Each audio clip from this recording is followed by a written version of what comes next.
Does America hate the poorly educated? Michael Sandel's The Tyranny of Merit doesn't say so, but the pandemic has become the ultimate expression of upper-class America's obsession with meritocracy. It was impossible to mistake the tone of Joe Biden's announcement of a vaccine mandate last week.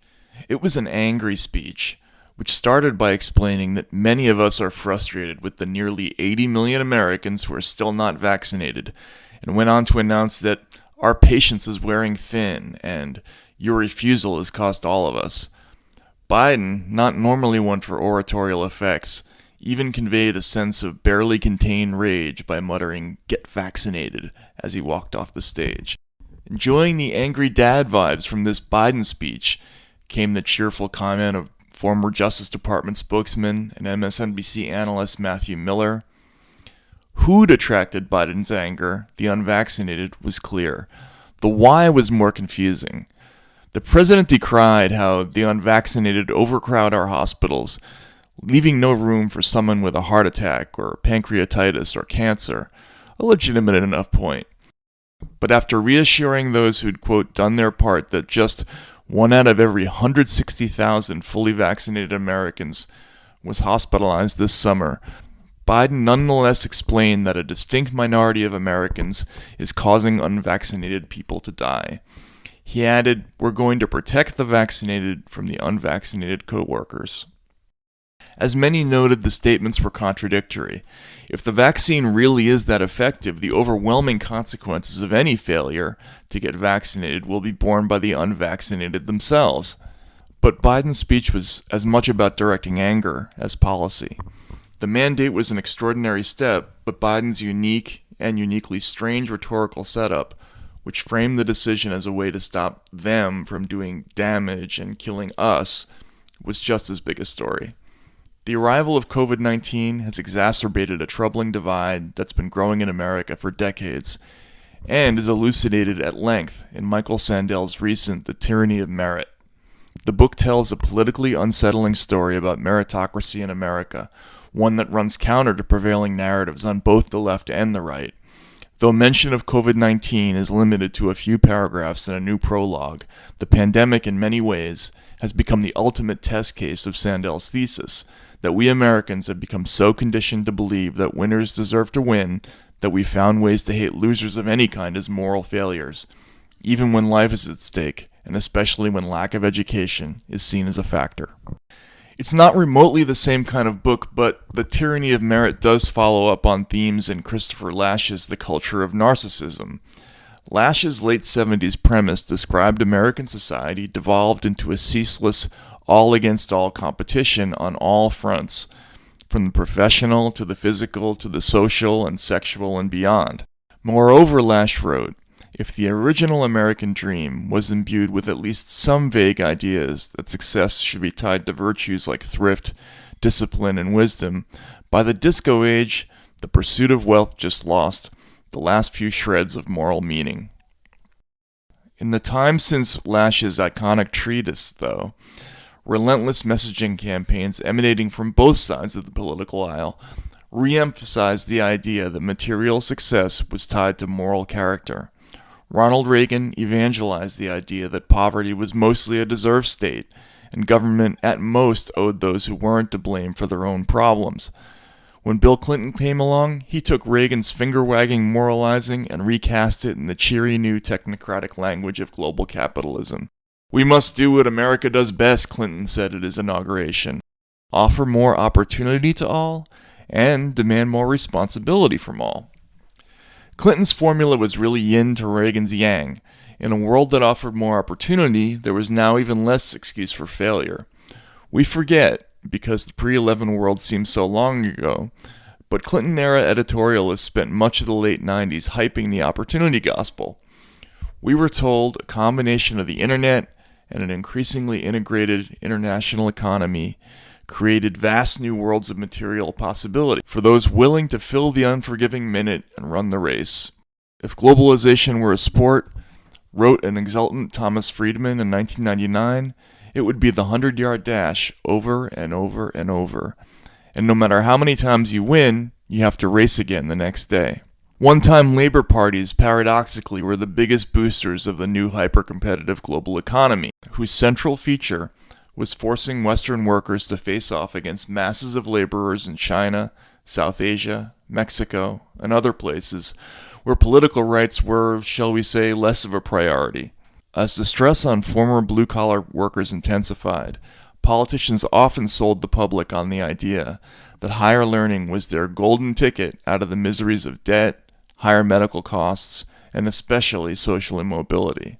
By the time Barack Obama came along, it was axiomatic among the cosmopolitan set that anyone with enough ingenuity and entrepreneurial energy should be able to get ahead. Sandel amusingly points out that Obama often culled from a Sly and the Family Stone song in describing his vision of modern American capitalism, using the phrase, "you can make it if you try," 140 times during his presidency. The explosive and uncomfortable message at the heart of the tyranny of meritocracy is the idea that the resulting political divide is now less about ideology than education. Sandel deserves credit for taking on a subject that almost no one in high society wants to hear about, let alone those in the academic world. Forget red versus blue. He shows the real gulf is between those who have diplomas and those who don't.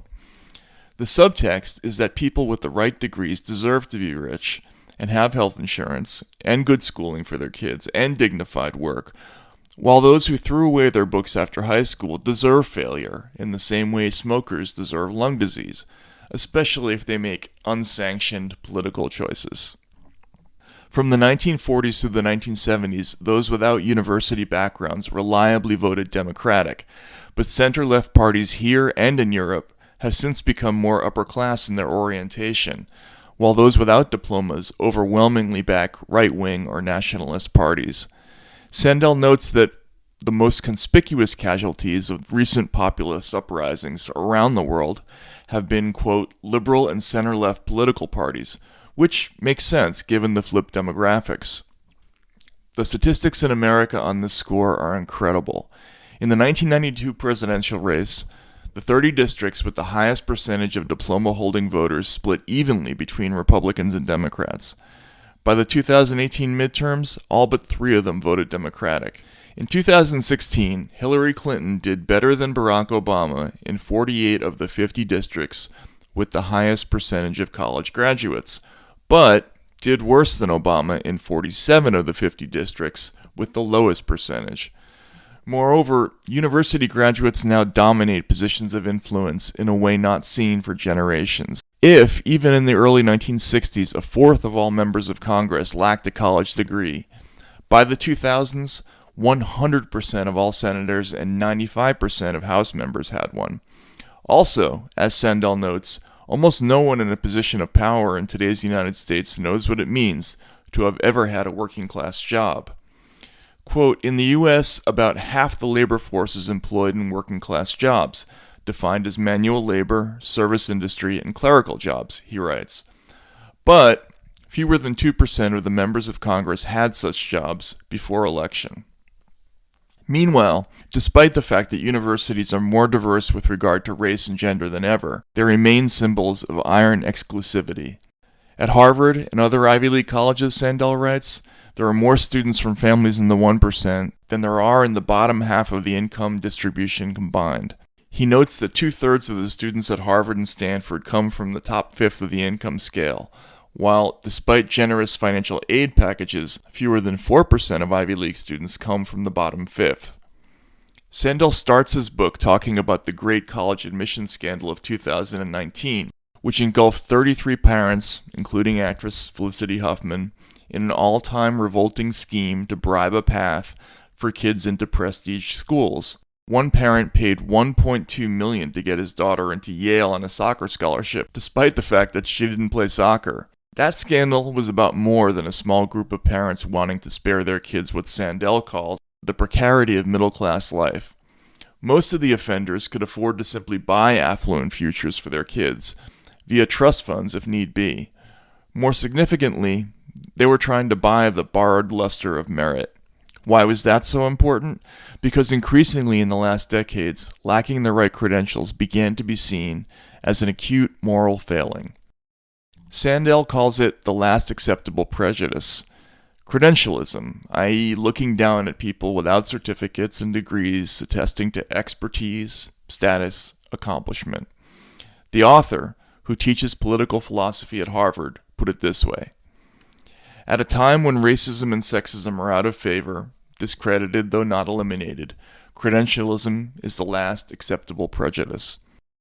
In a series of surveys, a team of social psychologists found that college-educated respondents have more bias against less educated people than they do against other disfavored groups. The researchers surveyed the attitudes of well-educated Europeans toward a range of people who are typically victims of discrimination: Muslims, people of Turkish descent living in Western Europe, people who are poor, obese, blind, and less educated. They found that the poorly educated were disliked most of all. Similar studies in America also showed respondents had the most negative feelings of all about the less educated. Unfortunately, smart in the last decades also began to mean different things to different sectors of American society. To politicians of the pre-Trump era, Wall Streeters were whip-smart experts. To the rest of America, they were depraved, amoral scum who'd robbed the country and whose walls full of degrees only added to the insult. The swindlers at Enron were the smartest guys in the room, and Goldman Sachs bankers were the smartest guys on Wall Street. But this smartness didn't count for much among the people wiped out after 2008. The public seethed even more to see that the supposedly genius-level intellects of bank executives mostly got used to ask pals in government to bail out their sociopathic and often comically stupid investment decisions. All over, smart lost its luster. Smart bombs turned out mainly to be efficient machines for creating civilian casualties. Intelligence became a synonym for grotesque security oversights and mass lawbreaking. And commercial media especially became a place where the ordinary person could see the almost total moral uselessness of advanced degrees. In one of Sandel's most interesting passages, he talks about the conclusions the average person drew from watching the increasing vapidity of what passes for political argument in public discourse. Citizens across the political spectrum find this empty public discourse frustrating and disempowering. They rightly sense that the absence of robust public debate does not mean that no policies are being decided. It simply means that they are being decided elsewhere, out of public view, unquote. In other words, audiences correctly grasped that the stupidity of public debates on TV did not mean America's actual politics were stupid. They just surmised the more substantive debates were being hidden from them with the assent of the news media. This only increased their fury toward all of these groups. After the election of Donald Trump, upper-class America began to look down at the uneducated, not just for the implied offense of not working harder to get ahead, but for their political choices, now seen as ignorant, bigoted, and protective of unearned privilege. Article after article appeared after 2016, claiming that fear of loss of status, not economics, explained the rage emanating from the heartland. Some of these analyses played out like extensions of 90s-era Tom Friedman-style opportunity rhetoric, which suggested that only those who resisted integration with the rest of the planet, or relied on their governments to protect them from creative destruction, would fall behind in the dynamic digital economy. Post-Trump, the twist was that those without degrees in flyover country were rebelling not just against having to compete with educated Chinese and Indians abroad for jobs, but against increased opportunities for women and minorities at home. Like white ball players after Jackie Robinson, they were bitter about losing undeserved status and banded together behind bigots like Trump, who promised to shut down borders and restore ancient hierarchies.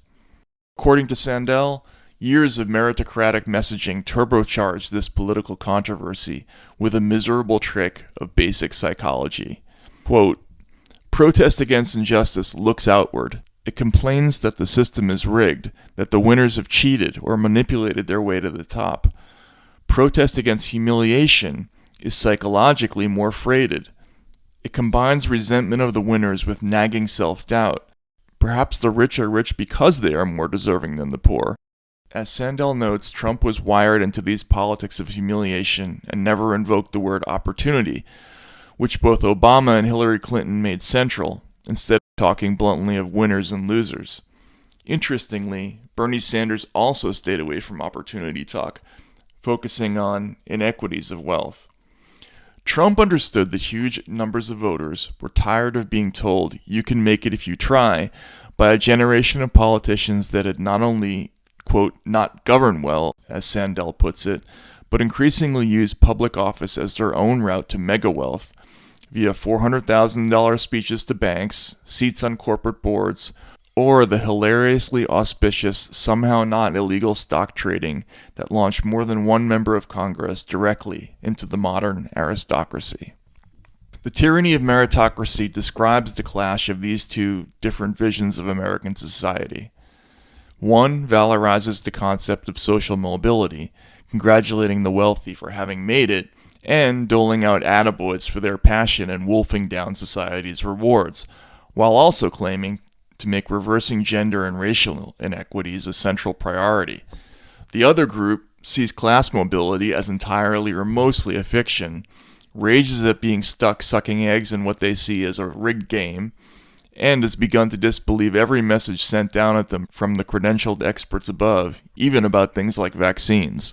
The eternal squeamishness Americans feel about class will prevent this topic from getting the attention it deserves. But the insane witch's brew of rage, mendacity, and mutual mistrust Sandel describes at the heart of American culture is no longer a back-burner problem.